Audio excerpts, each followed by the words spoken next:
Como foram suas experiências de leitura na escola? Havia literatura oral, como a prática de saraus, ou predominava a literatura escrita?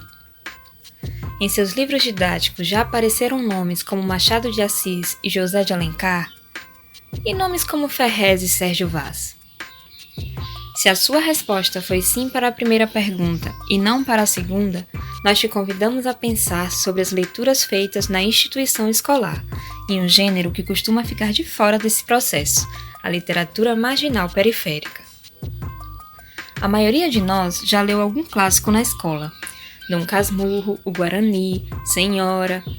Geralmente, somos apresentados a essa literatura canônica e nem imaginamos que existem outras produções literárias escritas por outros sujeitos que falam de outros lugares.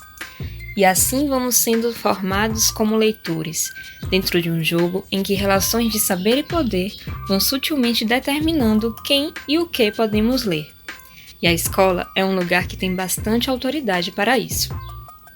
Mas os sujeitos não são passivos nesse processo, pois, como disse o filósofo Michel Foucault, onde há poder, há resistência.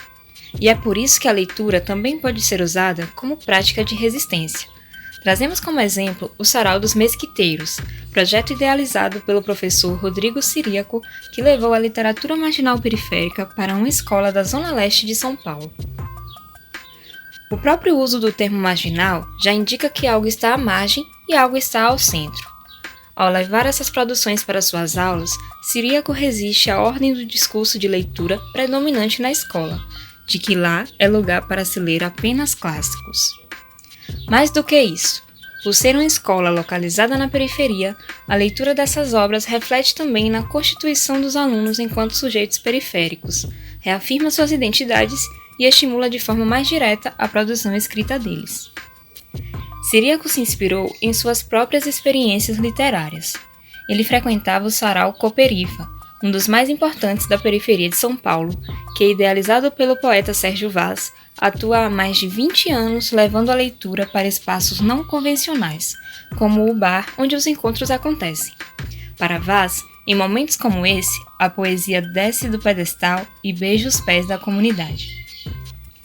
Foi então que surgiu a ideia de promover saraus literários na escola, para difundir a literatura, especialmente a marginal periférica, e outras manifestações artísticas, e dialogar com o público por meio de leituras, performances, jogos teatrais, debates e outras atividades. Diferentemente de espaços de leitura institucionalizados como a biblioteca, onde impera o silêncio no ato da leitura, a prática do sarau dá voz ao sujeito leitor, trabalhando a oralidade. Ocorrem também concursos literários que estimulam a produção dos estudantes. Nesses concursos, os alunos leem textos e recitam poesias de outros autores e também autorais. Há também batalhas de slams, onde as falas são geradas no improviso. O coletivo ajudou a fortalecer os vínculos entre os alunos da escola, que, na partilha de seus textos, foram conhecendo mais intimamente uns aos outros, e também tecendo relações mais fortes. A experiência deles rendeu frutos como viagens para falar do projeto, e estas viagens permitiram aos estudantes conhecer outros lugares e fazer a leitura de outras realidades.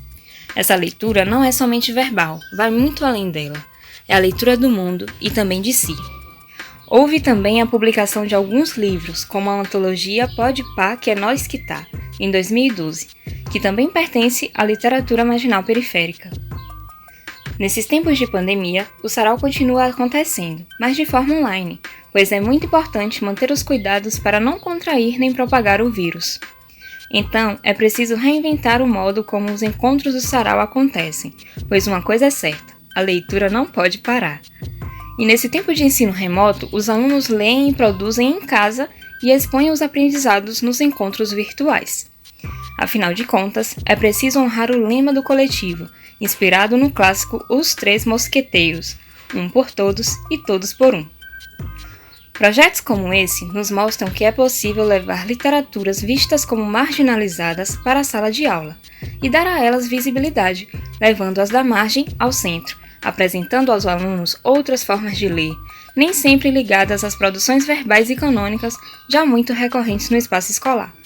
Para saber mais sobre o coletivo, Você pode acessar o Instagram, @sarauzin, ou o Facebook Mesquiteiros, um por todos e todos por um.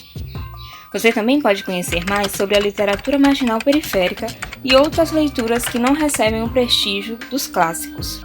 E não se esqueça de se inscrever no canal do LINSP, Grupo de Pesquisa em Linguagem, Sociedade e Produção de Discursos da Universidade Estadual de Feira de Santana, UFES, para saber mais sobre a leitura na perspectiva dos estudos Foucaultianos. Acesse também o Instagram, @linsp_UFES. Afinal, quando conhecemos outras leituras, crescemos como leitores. E quando crescemos como leitores, crescemos como sujeitos.